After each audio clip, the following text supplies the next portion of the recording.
We would like to take a brief moment to say a huge thank you to all of our Patreon supporters, especially some of our newer ones, like Corinne K. from Washougal, Washington, Christina N. from Katy, Texas, Natalie K. from Tucson, Arizona, Naomi C. from Centralia, Washington, and Cammie D. from Salt Lake City, Utah. Thank you guys so much for your support, and we love you. So much. Kissy, kissy.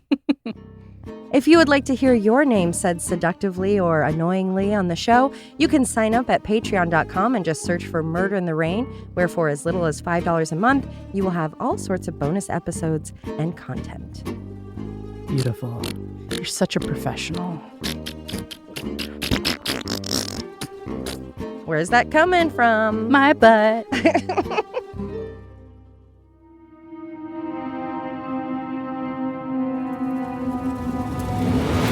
This is Murder in the Rain, where each week Emily Rowney, Alicia Holland, and Josh McCullough tell true crime stories of the Pacific Northwest. Murder in the Rain contains graphic content. Listener discretion is advised.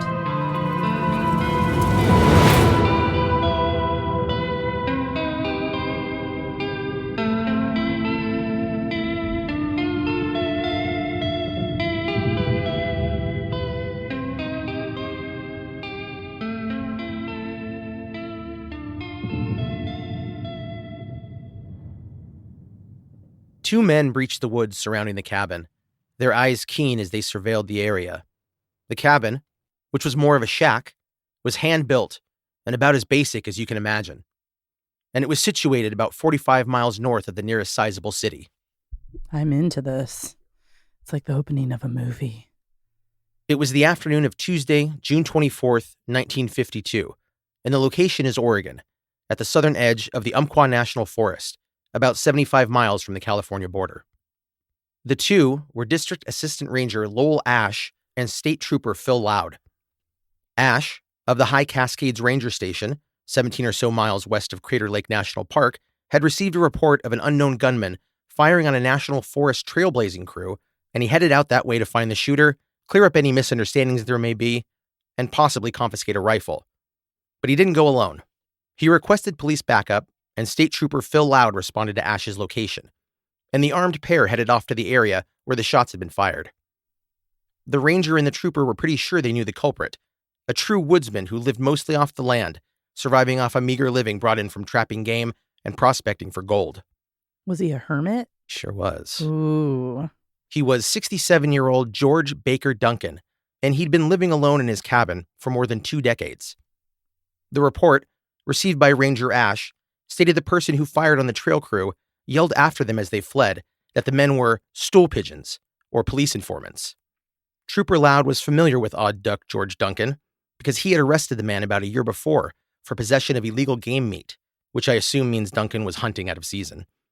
Do you know if they required tags back then? I don't know, but maybe. Oh yeah, he probably did not ever get a license to hunt. I just That's don't know if true. they did that back then or if that was like a new way to make money for the government. Yeah, I wonder if they'd enacted that yet. It's a great question. Look it up. Gmail us. Are you an expert at the knowledge of hunting? Yeah, I've never hunted. 1950s? I don't like the idea of doing it.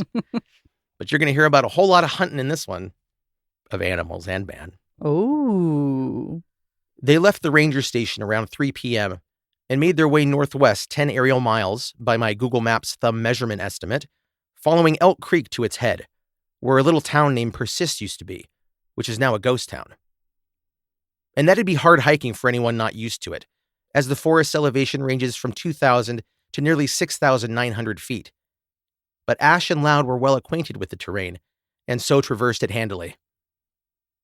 The Umpqua National Forest is located where the wet weather of Oregon's west meets its more deserty southern environs, and it is lavish with old-growth forests featuring Douglas, grand and white firs, the mighty ponderosa pine, roaring waterfalls, deep blue high mountain lakes, and subalpine meadows that look like a blanket made by God and woven with flowers like the delicate fairy slipper, wild ginger and Pacific rhododendron, Medusa head grass, various mosses, berry shrubs, and of course, the stunning cowpie lichen, which looks like a nasty old whitish turd that's been stepped on. You really painted us a picture there. I feel like I'm there. There was a message on Patreon. Someone complimented my descriptions of things. And so I'm Nice. trying to focus on that a little more because I really appreciated that compliment. Person, if you're out there, thank you. Ranger Ash and Trooper Loud arrived at George Duncan's cabin around 5 p.m. It was tucked away off of desolate Buzzard Mine Road near the long-abandoned Al Serrana mine. As they approached the cabin from the other side of Swanson Creek, shots were fired from within, and the pair jumped for cover behind a fallen log. Loud radioed for backup, and State Trooper Charles Offenbacher soon arrived to help. Ranger Ash stayed behind cover as the troopers approached the cabin. 30 yards from the cabin, they watched Duncan burst out of the cabin's only door and run along a huge log that lay at the shack's perimeter, like a short, makeshift wall. When he reached the end of the log, he fired at the officers, and with this volley, Trooper Phil Loud was shot between the eyes and died instantly. George Duncan then fled into the deep wilderness northeast of Medford and vanished, with his Winchester .30-30 rifle and his feet clad only in a pair of worn-out slippers and no socks. Later in the day, Loud's body was transferred for autopsy, and the bullet was extracted from his head as evidence. The recluse, trapper, and now killer was soon pursued by a 15-person posse consisting of sheriff's deputies, state police, and Forest Service agents. State and county officers searched the very rugged wooded area by truck, foot, and air for several days. As the search persisted, the Southern Oregon Conservation and Tree Farm Association, or SOCTFA, used their established radio network to stay in touch with investigators and to warn logging operations in the area to stay clear of the ever-shifting search for Duncan, in which his pursuers called his elusiveness coyote-like, meaning quick and quiet, I'd imagine. George Baker Duncan was born in Clatsop, Oregon, in June 1885, to James William Duncan and Sarah Jane Cook. He was the second youngest of 12 children. Oh my. Ouch! They just fly out by then. Duncan was a slight, scraggly bearded man at 5'6" and 140 pounds, with cool blue eyes set in a balding head of gray hair. He had lived in his cabin, almost completely isolated, for 23 years, trapping in the winter for food and funds, and working a gold claim in the warmer months. Philip B. Loud, originally from North Adams, Massachusetts, was born in October 1898. After surviving World War I as a yowman on the battleship USS Arkansas, he returned to Oregon and found work managing a gas station before becoming a state forest patrolman and then a Jackson County deputy sheriff. In 1932, Loud became Oregon State Trooper Loud, and the following year, he and his partner Claudia Klume were married. Claudia Klume died in 1987, and she is buried in Siskiyou Memorial Park in Medford, right next to Philip. James Miller of Medford, Oregon, one of George Duncan's nephews, said Duncan had, quote, never been the same since he returned from Alaska in 1926. He began having spells. We could always talk him out of them, though. We thought several times about sending him to a psychologist, but he seemed to always snap out of it.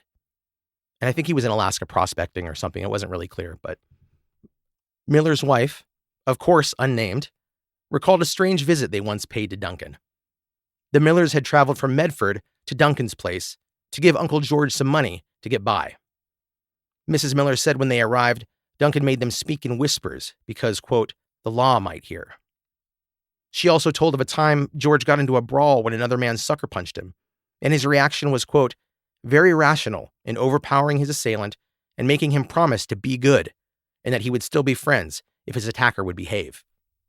When asked if Duncan may have set a series of fires that plagued the area a year previous, friend and nearby neighbor Mrs. Adolph Larson, no first name given, do broads even have first names? Not back then. Said he could have done it while under the sway of one of his spells. She said he would never harm nature intentionally because he saw God in the streams, the trees, the flowers, the very land. They held him while he slept. It's interesting, like, when is the line between saying things like that being normal and then people being concerned for your mental health? You know? Yeah, with a reclusive person, it's hard to tell because I think I understand his desire to do that. The whole time I was writing this, the appeal of being all the way away from other people sounded pretty nice. Yeah, I think there is a fine line. Or I wonder if there was some, I think maybe a trauma can make that happen too. Retreat from the world at large. Yeah, but they never said anything like that. They didn't really go into much of his mindset.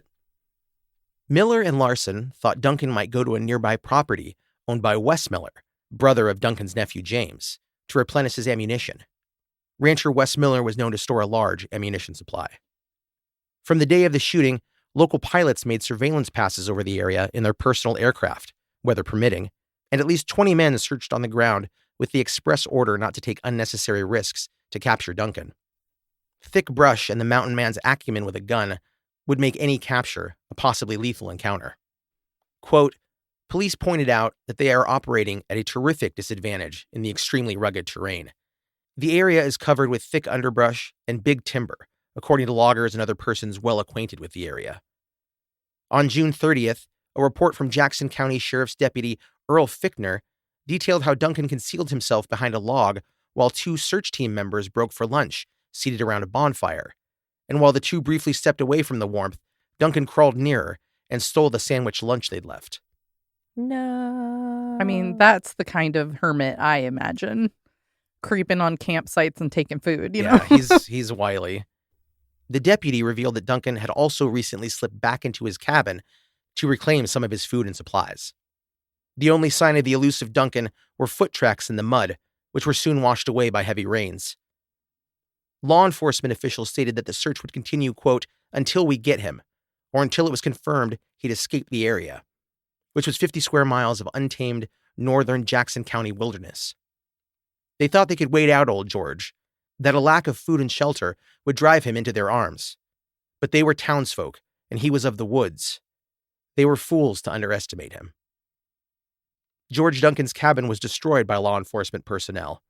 It was deemed a, quote, natural fortress, and there was a danger he would return for supplies, or maybe an armed siege if it was allowed to remain standing. Forest Service employees were kept from the area for safety reasons. After all, no one wanted an accidental cross-department shooting. Too much had already been lost. Quote, first of a series of steps to keep Duncan out in the open was started today when police began burning all lean-tos, shanties, and shacks in the Elk Creek region to prevent him from holing up in some protected area. State Police Captain Parsons has stated that if Duncan is able to kill a deer or obtain food in some other way, he can remain at large indefinitely. 6 state police officers established a base camp inside the search area, a spot to recoup and resupply after lengthy search runs. The ad hoc unit was on assignment 24 hours a day, every day, tirelessly searching every cabin and trail in the area, quadrant by quadrant, yet early reports showed no new developments or sightings. By July 10th, the base camp unit had only been down from the camp twice since its inception. The same day, a reported sighting of George Duncan by a timber worker was investigated in the Whetstone Peak area, a dozen or so miles from Prospect, where George's cabin once was. This report was found to be an error.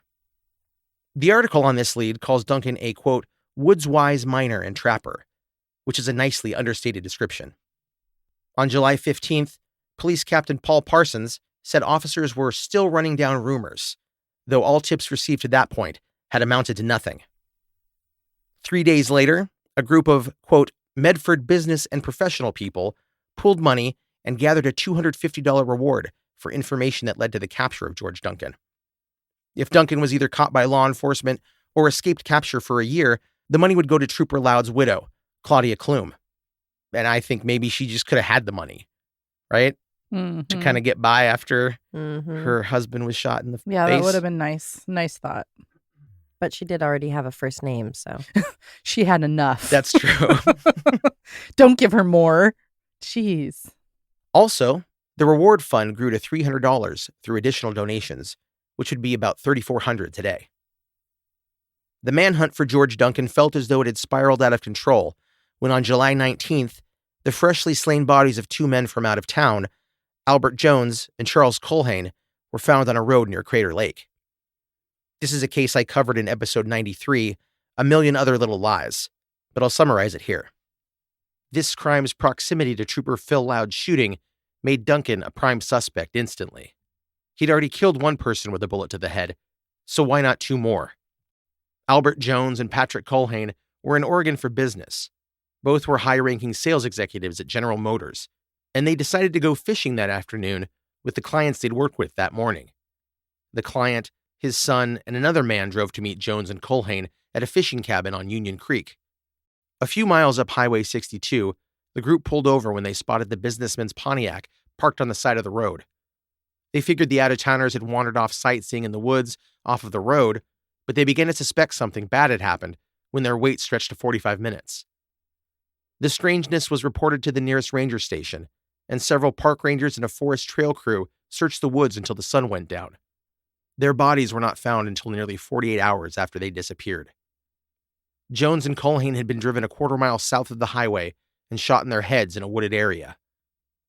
Police at first believed Jones and Culhane stepped out of their vehicle to take in the view, and Dunkin ambushed the men and shot them, believing they were the authorities.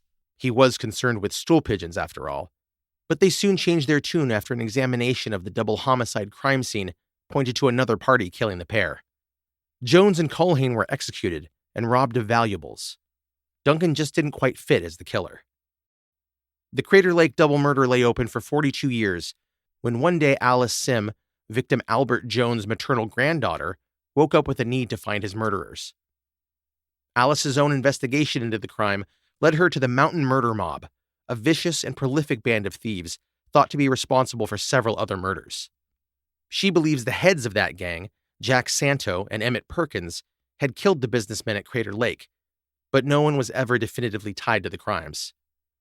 Santo and Perkins were later executed in the gas chamber at San Quentin Prison for the savage murder of a widow in Burbank, California. Police Captain Parsons said that after the Crater Lake double murder and the FBI's involvement, they had enough manpower to intensify the search for Dunkin. Even though he was not the guy who killed Culhane and Jones, he still needed to answer for the crimes he'd committed at his shack nearly a month before. From July 27th through the 29th, 5 members of the police base camp unit were accompanied by an Army-trained canine doggy, who I am going to name Mr. Beefers, as they combed through 3 quadrants of rough terrain, knowing they may be walking into a killing field. Dunkin could box them in and hit them at range with his Winchester. They found no sign of the Woodsman, saying they were stumped as to how Dunkin could be traversing the area unseen, and kind of amazed he was surviving on nothing but what trapping and foraging could provide. I mean, he's out there for 20 years. He's going to know how to hide. And then he's probably had terrible winters where there was not much to eat. So I wouldn't be surprised by that. Quote, he knows every cabin and trail in the area, and the needle in a haystack search is complicated by his woods wisdom and ability to move around unhindered.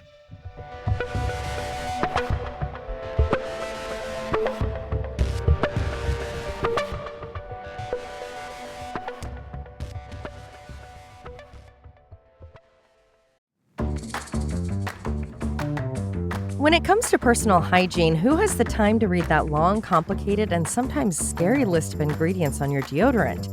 If you're like me and care about what goes on your body, then it's time to try Native personal care products. Every Native product is thoughtfully formulated to keep you feeling and smelling fresh all day long. You know Native for their aluminum-free deodorant. Native keeps their ingredients list bare naked.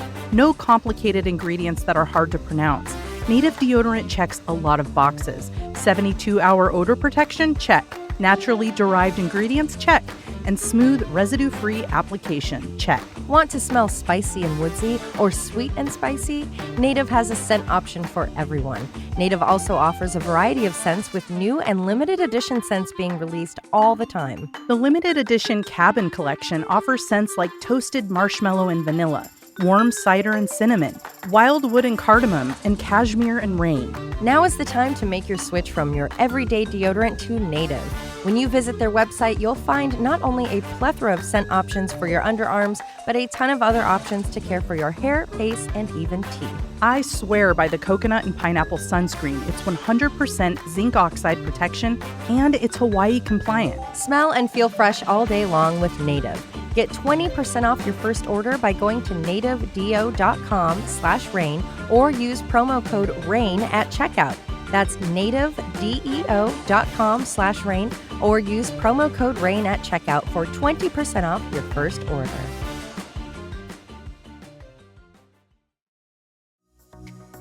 One of the most exciting things about a new year is that you have no idea what adventures are in store for you. From new travel experiences to new jobs or picking up new skills, there's no better way to prepare for 2023 than by learning a new language with Babbel. Thanks to Babbel's addictively fun and easy bite-sized language lessons, you can feel confident no matter where the new year takes you. Babbel is the language learning app that's sold more than 10 million subscriptions. As you know, I started using Babbel a few months ago to learn Spanish for a trip to Mexico. Now I'm brushing up on my German because I have a new coworker who's a fluent speaker. I love that Babbel is there to help me if I need to pick up a few phrases for vacation or have conversations with someone who's a fluent speaker. With Babbel, you only need 10 minutes to complete a lesson, so you can start having real-life conversations in a new language in as little as 3 weeks. Right now, get up to 55% off your subscription when you go to babbel.com/rain. That's BABBEL.com/RAIN for up to 55% off your subscription. Babbel, language for life.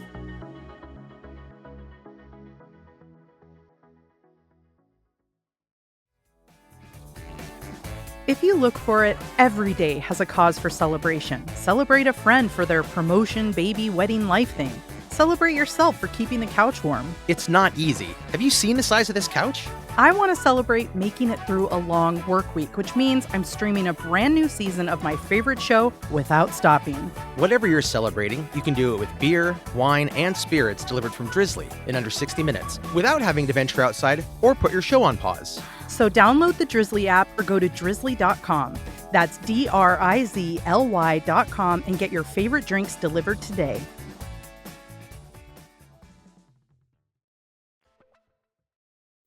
Four fires were reported along Elk Creek on July 31st. This is the same location as George Dunkin's cabin and the site of Trooper Loud's death. These fires merged into one biggie, a 40-acre blaze that was soon brought under control. Oh, dear. The year before, George was questioned about a series of fires set in the same area, and he denied any knowledge of them besides the flames and smoke. Sunday, August 3rd, State Police Captain Parsons relayed to journalists that footprints, remnants of jerky, and an arranged pile of ferns and moss, undoubtedly used by Dunkin as a bed, was found where a campfire of Dunkin's had spread out of control. Now that's surprising. Why would there be remnants of jerky? Wouldn't you eat it all? Yeah.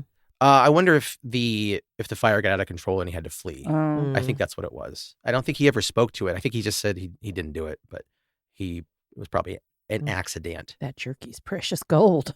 Mm-hmm. The fire was contained the same day it started, and Parsons believed Dunkin was forced to flee and leave his meager supplies as the flames spread.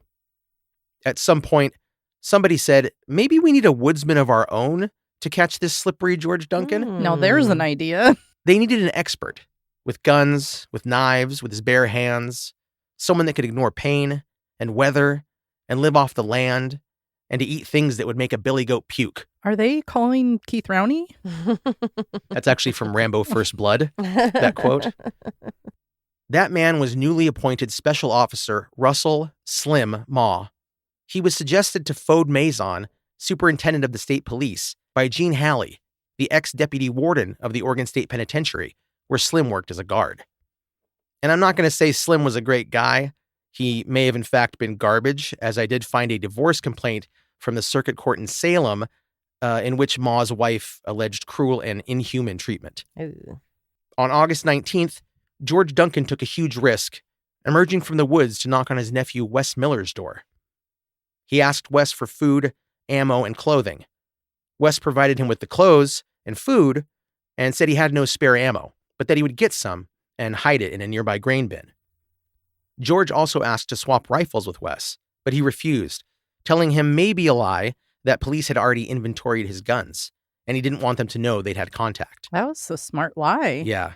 Sometime after Dunkin left the cabin, Wes went to the nearest ranch to get a ride to a nearby home that had a two-way radio. Whomever he spoke to at the ranch told him that wouldn't be necessary, because Special Officer Maw was already there, undercover, posing as a trapper. After hearing Wes Miller's story, Slim had since staked out his cabin and the surrounding area 24/7. Luckily, he was allowed to bunk inside when night fell and he was near the cabin. And Slim was working injured, Just 3 days before he was hired in the search for Dunkin, he was in a car accident north in Salem, in which his truck turned over and his left arm was fractured. Damn. Yeah, he's a tough guy.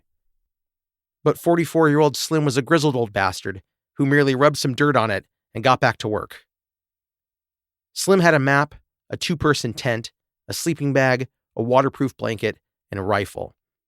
His first night on the hunt was August 26th, and he was chilling and making 104 flapjacks when his little scruffy unnamed dog, that I am naming Cornmeal, started growling and doing little woofs. So Slim grabbed his rifle and killed the bear that was sneaking up to his camp. And then he had a bunch of meat to eat with those 104 flapjacks. This Why guy were there needs his own 104 show. flapjacks? I don't know. I'm assuming it was his first night, and he's like, I don't know when I'll be able to cook again, maybe. Oh, and you just eat it as you go. Yeah. I thought Yeah. you just added that for some embellishment. That was real. That is a quote from an article that That would take a long an interview time. with Slim. Yeah. How big were they? Were they like medallion I size? they got to be little silver dollars or something. That's amazing. That's a lot of pancakes. I really thought you were just adding some dramatic flair there. That's one of those things that when I'm doing like my last bits of research, I'm so glad that I do. Find little nuggets. Because I find these stupid little things. Yeah. Especially from back then, the things they wrote were Mhm. so funny. Flapjacks, baby. He spent the next 4 days tracking Dunkin through a 12-square-mile area, finding 6 spots where the wanted man had slept. He also found several places where Dunkin had, quote, jerked the meat. I think it's so impressive that people can do tracking. Like, I don't know if I would tell. Like, I do know when you see like grass bent, something heavy was sitting there, but that's pretty impressive to me. Yeah, to be able to follow a trail of someone that isn't in front of you. And to find Yeah. that many locations where he slept, like he's close behind him, I would guess. Yeah, I think he was always on his tail, but Dunkin was just too far ahead. And I think somehow just incredibly fast when it came to traversing the woods. But also, that kind of scares me, and I could see why his wife wanted a divorce. Yeah. Yeah. I'll find you. He's yeah. Slim said Dunkin would build his fire on a creek bank against a moss-covered log, then peel the moss and tent it over the flames to filter the smoke through the dampness, making it impossible to see from 50 yards away. Does that work? Yeah, I guess so, yeah. I Then- was just thinking that the way to catch him would be to wait for nighttime when you can see smoke. But if that works, there goes my theory. Yeah, he was good. On the night of August 30th, Slim tracked Dunkin to Bitter Lick Ridge, near Persist, the area where Dunkin's cabin once stood. Slim went back to his undercover ranch tent home and called State Police Captain Parsons to ask if he could move camp from the ranch to the abandoned Alcirana mine, about a mile south of Dunkin's cabin. Slim got the okay and began camping on the hillside of the mine the next day. He did this in lieu of using the site's cabin so as not to tip Dunkin off that someone was staying out that way. Slim went back to the Bitter Lick area over the next 3 days, and on the third night, September 3rd, he trailed George Dunkin's footprints back to Swanson Creek, but lost him from that point. The next day, Slim searched 5 old mine tunnels a half-mile from Swanson Creek, but found nothing. The day after, he tracked George to a nearby homestead, where he found that Dunkin was already gone, but he had broken in by smashing a window and had stolen several cans of fruit and a shovel. Wonder what he's using the shovel for. Yeah, I don't think they ever get into that. Maybe Some trenches to like hide in. poop in. What do you call it? A Oh, like a latrine. little scat hole. Mm-hmm. Slim lost his quarry the next day, but he found that Dunkin had, quote, shot a beaver and eaten all of it but the entrails, hide, and toenails. On the 8th, Dunkin moved out of the Bitter Lick area because the temperature had dropped and snow was falling. Slim trailed him for 2 days, and on the 10th, moving back toward the Persist area, he saw Dunkin for the first time. The fugitive mountain man was 2,000 feet away, passing through an opening in the trees and being quickly swallowed up again in the green vastness. I can literally see this as if it's a movie. Like, how exciting that would be. Oh, yeah, to finally see the guy after, all After this 10 time. days, you're Yeah. like, oh my God. And I mean, just 10 days of hard living, too. I don't know how. Oh, well, he loved it, I guess. Slim must have just loved not being with his wife. She probably loved it, too, in that way. Yeah. Slim started, quote, lying in on those shells, or waiting to shoot Dunkin when he showed up to grab them on the morning of September 11th. These were the ones Wes Miller said he would get for his uncle George Dunkin and deliver to a grain bin nearby. Instead, Slim loaded a box of cartridges with the wrong caliber round for George's rifle Ouch. and waited for him to show up. He did this all day, every day for a week, until September 18th. Wes left his cabin early that morning and met with Dunkin at a bar near Miller's cabin. It was a pre-planned meeting they'd established on his last visit. The old trapper was living on almost nothing and needed supplies. He gave his nephew some bear meat, and Wes took the Winchester rifle, probably saying, "Let me get that for you, it's heavy," as they headed toward the cabin to grab the cartridges. Watching them near the cabin, Officer Slim stepped from behind some bushes, announcing that Dunkin was under arrest. And George moved like he was going to run, but stopped when Slim commanded him to halt, and he saw that Wes had his own rifle pointed at him. George Dunkin asked Slim if he was a state policeman, and when he said yes, the trapper, realizing he'd been trapped, said, "Well, I guess that's it." After the arrest, Dunkin admitted only to firing a shot in the direction of Trooper Phil Loud and the other officers in an attempt to scare the men away. He claimed he didn't know the trooper had been killed, but he figured, quote, it was serious due to the scope and extent of the search. State Police Captain Paul Parsons said Dunkin was in good condition and had a long white beard. "That's nice, Paul. Good job." George Dunkin was held in the Jackson County Jail, where he was allowed to take his first hot bath in 3 months. His jailers said Dunkin gave them no trouble and occupied the cell by sitting within it quietly. His only complaint was an injured leg, which was never fully detailed, but was probably twisted while hunting down the deer, the 2 bears, or the pair of beavers he fed on those 3 wild months. One of those beavers was tragically lost after being shot. It sank into a lake, never to be gummed on by George Dunkin. Slim said at the time of his arrest, Dunkin had only 1 shot left in his rifle, and Dunkin said he'd begun the months-long evasion of authorities with only 7 cartridges. Wow. So 1 in the rifle, and we'll say 1 each for the animals he hunted while on the run. He was a good shot. That's 6. Yeah. And that means he maybe missed 1 shot. Wow. Slim assessed Dunkin's survival and evasion skills, calling him, quote, one of the best woodsmen I've ever seen. Slim had a list of 13 places where Dunkin had camped over the months. In a photo taken after his capture, George Dunkin is seen sitting in a wooden chair with a cushioned seat. He is handcuffed and holding a lit cigarette between fingers nearly blackened with dirt. He looks to have a self-fashioned walking stick propped against the chair under his arm. Dunkin is sickly thin and frail. He is absolutely swimming in a rumpled button-down shirt, and his eyes, clear and wary, are cast up and to his right. He appears to be listening to someone talk. The Jackson County District Attorney reported that Dunkin told officers repeatedly that he was a dead shot, unaccustomed to missing what he fired at, and often fed himself for an entire year, hunting with the rifle and only going through 1 box of shells, likely 20 to 50 cartridges. Too bad he was a murderer. They could have had him, write a book or something. Dunkin's rules for woods livings? Yeah, seriously. It feels like it was an accident, but I don't know what drives you to get to that point. But when you're also saying, oh, it must have been bad with all the people you had chasing me. Yeah. And you're not going, hey, guys, why are you chasing me? Yeah, then he knew. He knew. Yeah. The only thing he knew was to retreat. Mm-hmm. Yeah. Russell Slim Ma reported that George Dunkin had never been in the area at Crater Lake, either during or after the double murder of Albert Jones and Charles Culhane.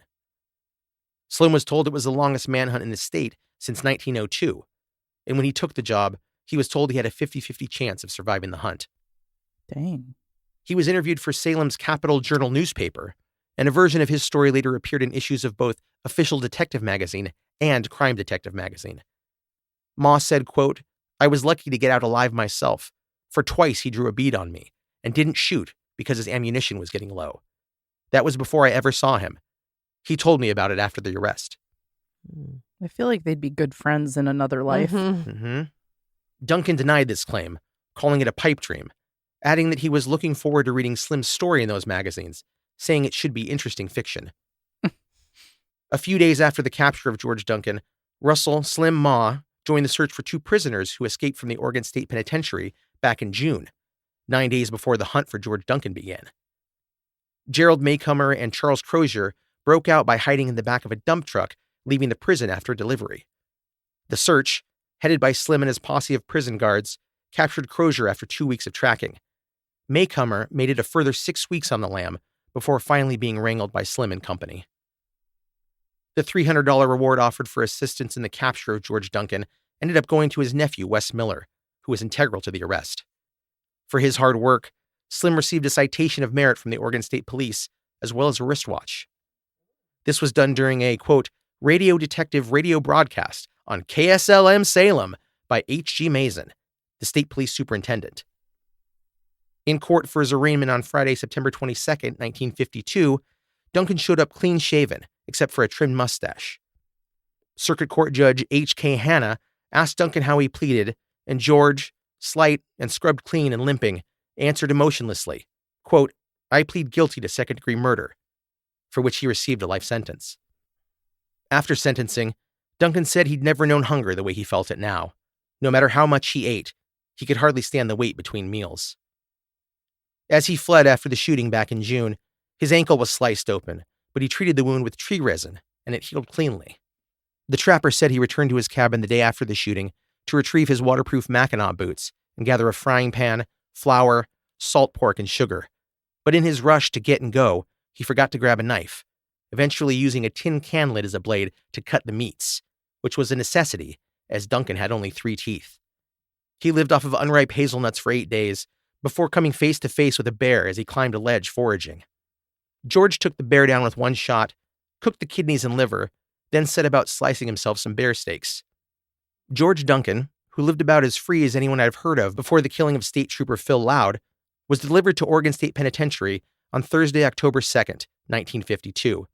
Another case where a different approach may have completely changed the tragic course of events. An armed response for a possibly mentally ill or delusional person only seemed to have inflamed Dunkin's reaction in response. A bullet between the eyes for Phil Loud. Dunkin was paroled in 1967 and died in 1967, on February 6th, at the Oregon State Hospital in Salem. He was 81, and I imagine not in the best of health, after years of rugged living and nearly 15 years in prison. Looking back on it, how little ammunition he used, he had to have been aiming for him. Like if he really never missed a shot, yeah. Like he had to be. Yeah, and it was it was between, like, in his forehead. Right, like that like seems purposeful. A perfect target shot, yeah. So yeah, I think that he may have had some mental, I don't know, delusion thinking that people were coming after him or something, but I also think that he definitely aimed and meant to shoot him in the head, yeah. That's the end of the story. Wow, So, that is, first of all, I can't believe I've never heard that. That's insane. yeah. Wow. It was just like sort of a side note or a footnote in the case I did about the Crater Lake double murder. They just mentioned him for 1 second, George Dunkin. They've been searching for him, and it's been a months-long thing. And that was like, I don't know, a year ago or whatever. Yeah. And yeah, just a fascinating story. It is. Yeah. And so vivid. Like, I would love to watch this. Oh, wow. In like a reenactment, you know? Yeah, it's just, Yeah. I've always been in love with manhunts. Yeah. The logistics of that and like how hard that sort of searching is. I've always been really enamored by that. And it's too bad that he was a murderer because he's otherwise a very fascinating person, just like Slim is a fascinating person. Yeah. Who also might have been a piece of shit. He could have like given them tips on stuff. He could have trained them on certain terrain or something. But I imagine you don't become like that without some sort of history. Yeah. Yeah, I wonder if there was a tragedy. I don't know. Or if, I thought just simply maybe he was with somebody, like a partner, and maybe that person died or something. Yeah, like 'Cause some I'd people love to know more yeah. about him and his inner monologue. Yeah. And wow, that was... Yeah, I intense. found a lot about him, but not much deep historical stuff about him, his history. So if anyone knows about him, that would be great to hear. Let me know. It was an interesting. That area is just, there's just so many interesting things that have happened there and tragic things. And yeah. It's that Wizard Island really pulls people to it, like your mom. She squirted you out.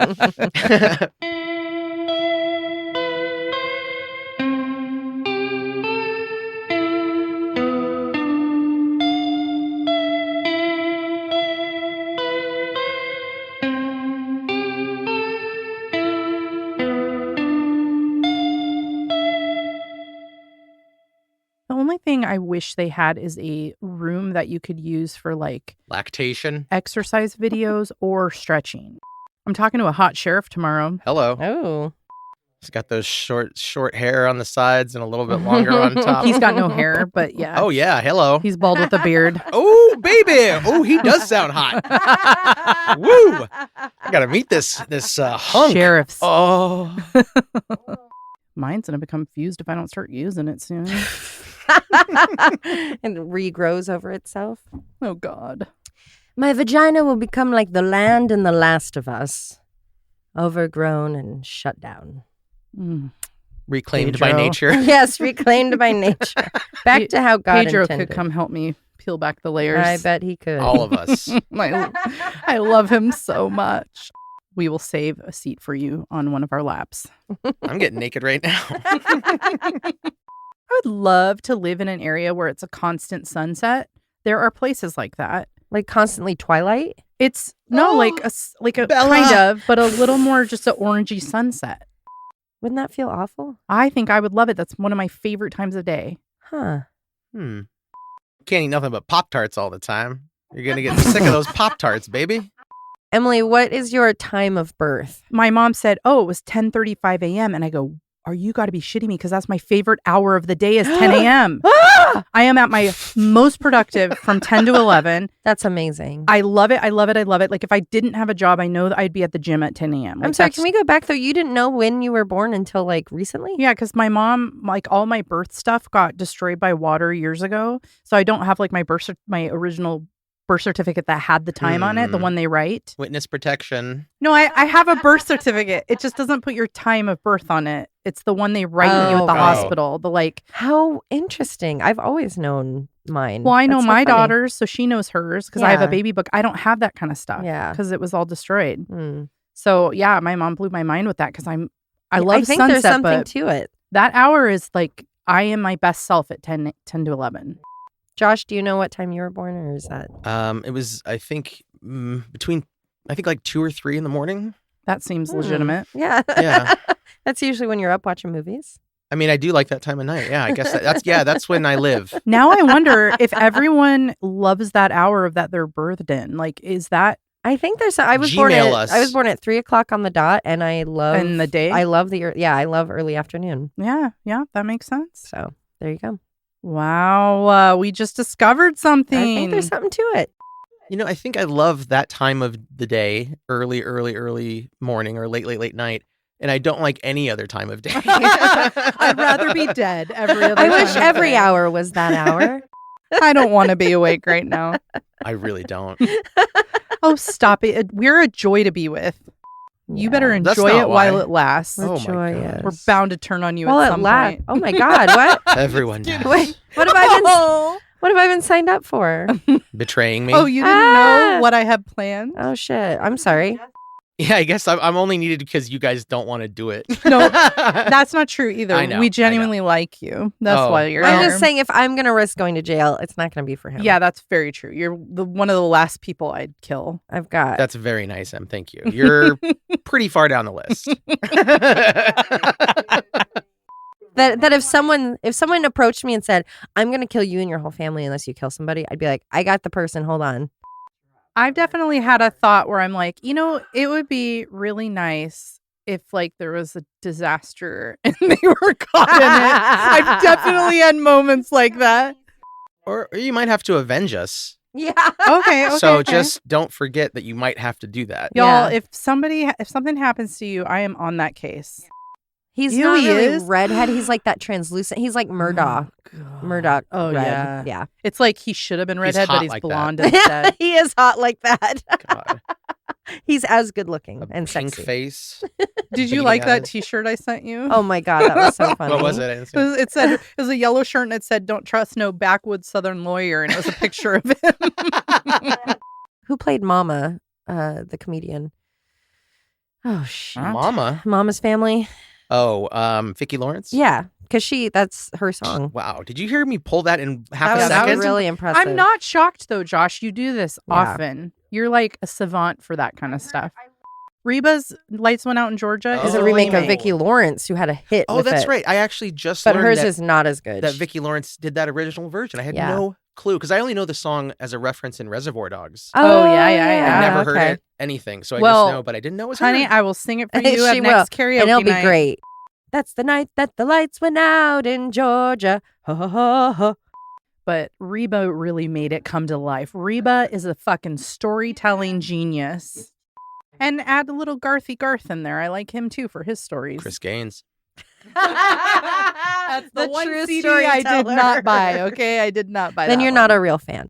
Had only been down from the camp twice since its.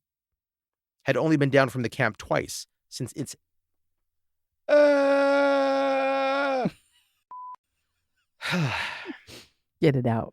Get out, baby. Get it out. The base camp unit had only been down from the camp twice since its inception. Did that sound okay? I would do it one more time. The base camp unit had only been down twice from the. Or maybe again. One more. Sorry. Twice since its. It's so hard. Since Since that is its hard. inception. There you go. Also, in it. Sorry, my boner got really. Just all centered on like Crater Lake too. Wow. Must be a supernatural place. I mean, it looks like one. It's a place called Wizard Island, for God's sake. I was born there. That would not be surprising. My mom actually had me on Wizard Island at what I say, 10:35 a.m. Right. That's going on my dating profile. Born on Wizard Island. What is the 2 truths and a lie? That will be my lie. That's my nickname. Sorry. Bitter Lick Ridge. It's all right. It's nice. It's a little bitter. These names. Who named them? That's so Bunch funny. of pervs. Bunch of Bitter meat Lick. jerking pervs. That should be the name. To the abandoned Al Serrano. No. The next day. Slim got the okay and began camping on the. You're doing so good. Get Click. back on it. Click. Oh, yeah. Click, click. The 2 bears or the pair of beavers. They're bitter beavers. I do have the word. I have giggle in parentheses right here after beavers. Should that be our mascot, the Bitter Lick Beaver? Absolutely 1000%. Someone, Yes. please I'm- paint that for Draw us. something for us to put on a shirt. Yeah. I'm more than my beaver. Bitter lick next time. I'll lick a bitter. Let me read that again. That was so weird. You sounded like Batman just now. Yeah. Murder in the Rain is a Cascade Media production, written and hosted by Emily Rowney, Alicia Holland, and Josh McCullough, edited by Josh McCullough. You can always contact us at murderintherain@gmail.com or through our website, murderintherain.com. If you just can't get enough of Murder in the Rain, for as little as $5 a month, you'll have exclusive access to bonus episodes at patreon.com. You can find us on all of the socials, and for more true crime, follow at @M_Murder in the Rain on TikTok, and you can also listen to Alicia and Josh on their other show, Always Be My Sisters. And suck my balls.